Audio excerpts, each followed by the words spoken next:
How's it going guys, my name's GotCake and today I'm going to be reviewing The Flame in the Flood. This review was requested by Zach Roberson, so if anyone else has any suggestions for good or bad games that they'd like me to review, leave them in the comment section below. If you enjoy this review, please remember to drop it a like and consider subscribing to the channel to be notified when new videos go live. Now let's get started.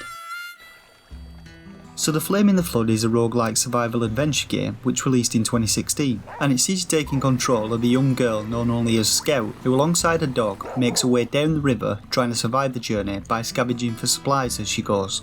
There are two game modes available. Firstly, the standard campaign sees you traversing through 10 different areas, and secondly the endless game, which as it says is endless and will go on for as long as you're able to survive. There are also two difficulty modes. Traveller difficulty has an increased number of supplies and enables checkpoints, allowing you to restart from the beginning of an area should you die. Survivalist difficulty on the other hand provides a true roguelike experience with limited supplies, survival meters which deplete more rapidly, and no checkpoints, making each death permanent.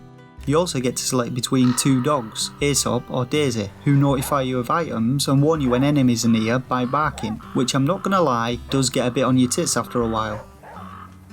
After donning our backpack and hopping aboard our raft, we set off on the long journey down a river, which appears to be the result of some catastrophic flooding as houses, cars and other debris float by. To begin with, the river's relatively calm, and you can easily stay around the various floating obstructions and landmasses without much issue, but you'll soon encounter patches of whitewater, which become ever more frequent the further down river you travel.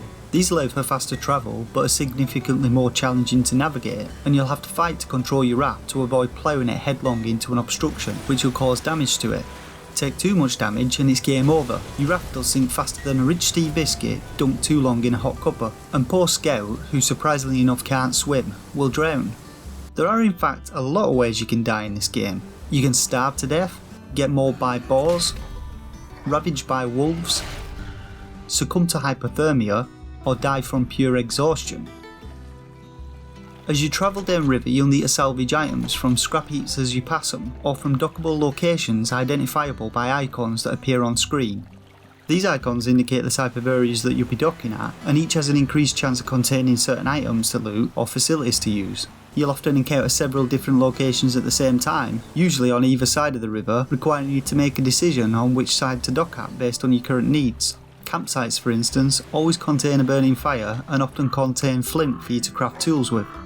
Clinics, on the other hand, usually contain additional medical supplies, and bait shacks contain fishing hooks and fishing lines used to craft stitching kits, which in turn can be used to upgrade your clothing or tend to wounds. If you're a poor sailor like me and manage to smash your raft up, marinas are a place where you're able to make repairs to it and find fuel.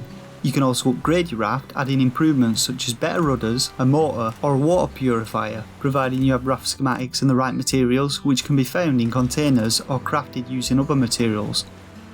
You'll encounter plenty of dangers while scavenging, not least the wild inhabitants of the areas that you'll be exploring.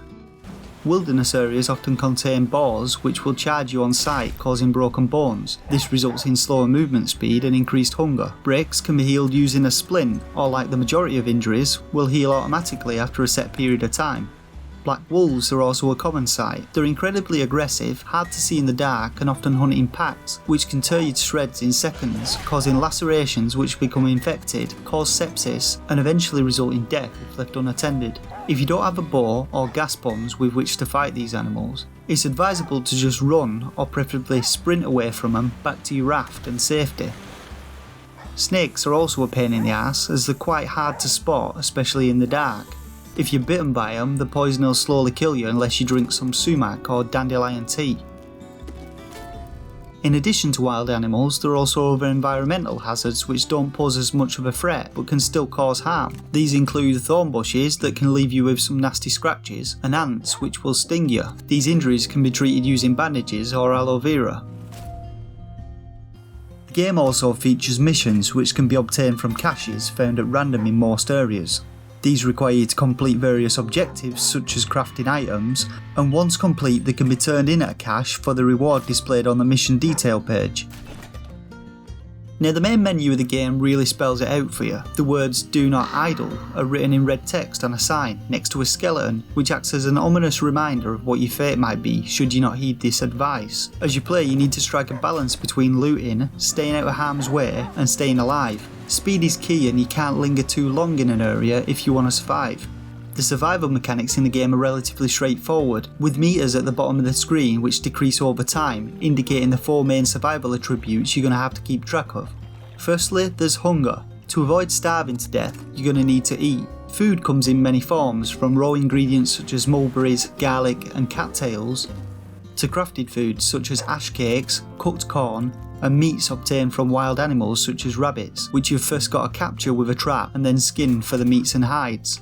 You do, however, need to be wary of what you eat. They can cause food poisoning and parasites if consumed raw. Most foods will also spoil after a few days if not consumed. The next meter is thirst. You can find many sources of water as you explore, some of them providing fresh water, such as wells, water spouts and rainfall. But water in stagnant pools like this are polluted and hazardous to your health, so you'll want to purify these first before drinking. This can be done using water fillers, which are another craftable item. The third basic necessity for survival is body heat. The further downriver you head, the harsher the environment becomes, and you'll quickly become ill-equipped to deal with the elements. When this becomes the case, it's time to find new clothing or upgrade your existing clothing. The initial installation upgrade only requires a stitching kit and some cattails, but further upgrades will require animal skins, only obtainable through hunting or trapping. Rainstorms will drench you and cause your body temperature to drop rapidly. When these occur, it's advisable to take shelter and dry off inside abandoned buildings or school buses. You can also use fires to dry yourself off once the storm passes. If your body temperature drops to 0, you'll succumb to the elements and die of hypothermia. The final survival mechanic is fatigue. This will slowly drain as you explore, and some actions such as sprinting or paddling hard will reduce your stamina faster. To replenish stamina, you need to sleep, and this can be done inside buildings, vehicles, or by a campfire. You can specify how long you want to sleep for, with longer sleeping times increasing stamina more, but costing more food and water. So now let's move on to my thoughts on the game. Well, I really did enjoy playing The Flame in the Flood. It's one of those games which doesn't really hold your hand, and its difficulty curve and survival mechanics sort of reminded me a lot of Don't Starve. The game drives you to learn how to prioritise scouts' needs and think ahead when selecting where to dock next. Should you spend your time in the wilderness hunting rabbits for food and skins to improve your clothing, or should you stock up on vital medical provisions in preparation for any injuries you might incur?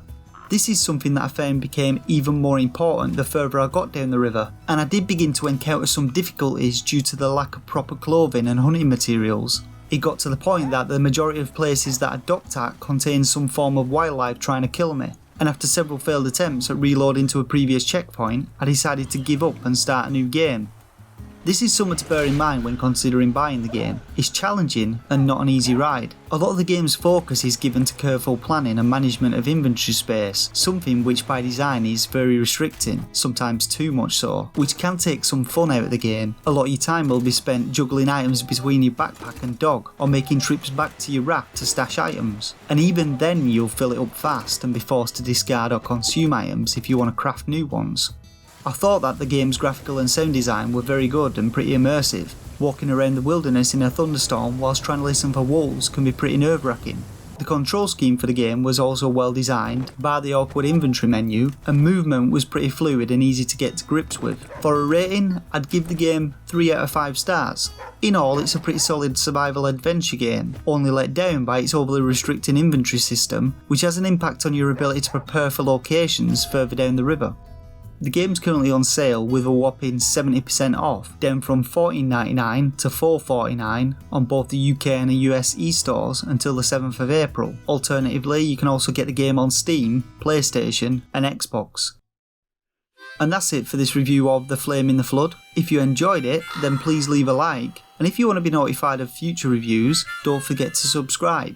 For now though, I thank you all once again for watching, and until next time, game on.